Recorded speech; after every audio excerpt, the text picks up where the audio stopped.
Hi friends, இன்னைக்கு பார்த்தீங்கன்னா நம்ம வாழைப்பூ வச்சு 65 தான் செய்ய போகிறோம். பாருங்கள், வாழைப்பூ 2 பூவில் இவ்வளோதான் ஆச்சு. அதுவே எல்லாமே ஒரு மாதிரி இது கருப்படிச்சிச்சு.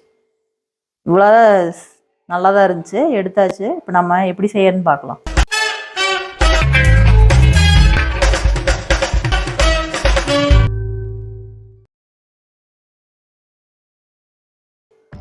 ஃபஸ்ட்டு அரை கப்பு மைதா, அரை கப் கார்ன்ஃப்ளவர் மாவு, அப்புறம் அரை கப்பு அரிசி மாவு,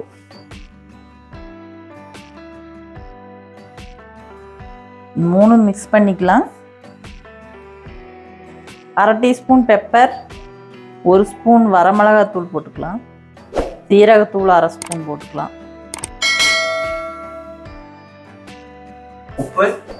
உப்பு போடுவோம். இதை நல்லா கலக்கி விட்டுக்கலாம். ஒரு அரை ஸ்பூன் மஞ்சத்தூள் போட்டுக்கலாம். இப்போ உப்பு அளவாக போட்டுக்கலாம். கொஞ்சோண்டு கலருக்காக இந்த கேசரி பவுடர் கொஞ்சம் போட்டுக்கலாம். நீங்கள் தேவைப்பட்டால் போட்டுக்கோங்க, இல்லைன்னா இப்படியே கூட செய்யலாம். இப்போ தயிர் ஒரு கரண்டி ஊற்றிக்கலாம்.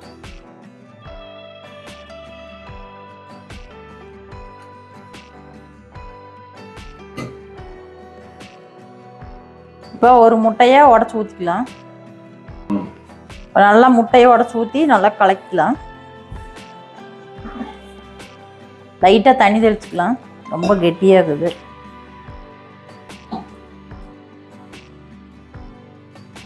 2 ஸ்பூனாட்டா இஞ்சி பூண்டு பேஸ்ட் சேர்த்துக்கலாம்.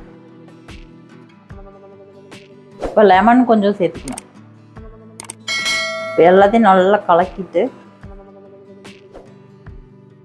இந்த வாழைப்பூவை இதில் போட்டுக்கலாம். அப்படியே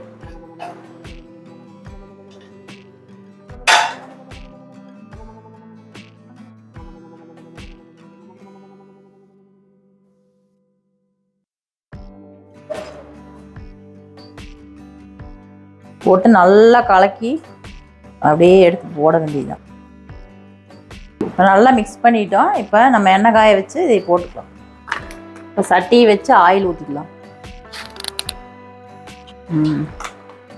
இப்போ எண்ணெய் நல்லா காஞ்சிடுச்சு.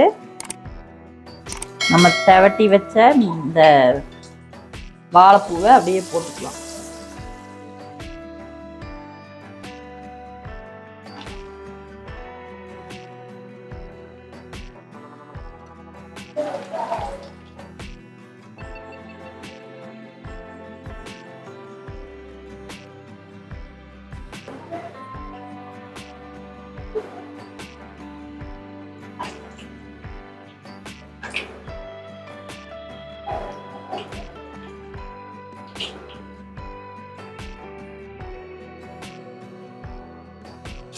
இப்போ ஈவினிங் ஸ்நாக்ஸ் ரெடி ஆயிடுச்சு, வாங்க பார்க்கலாம்.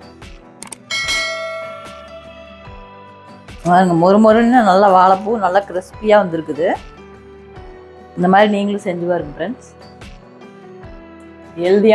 ஹெல்தியான ஸ்நாக்ஸ் இது.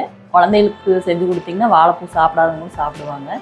பிடிச்சிருந்தா லைக் பண்ணுங்கள், ஷேர் பண்ணுங்கள், கமெண்ட் பண்ணுங்கள். மறக்காமல் சப்ஸ்கிரைப் பண்ணுங்கள். Bye friends.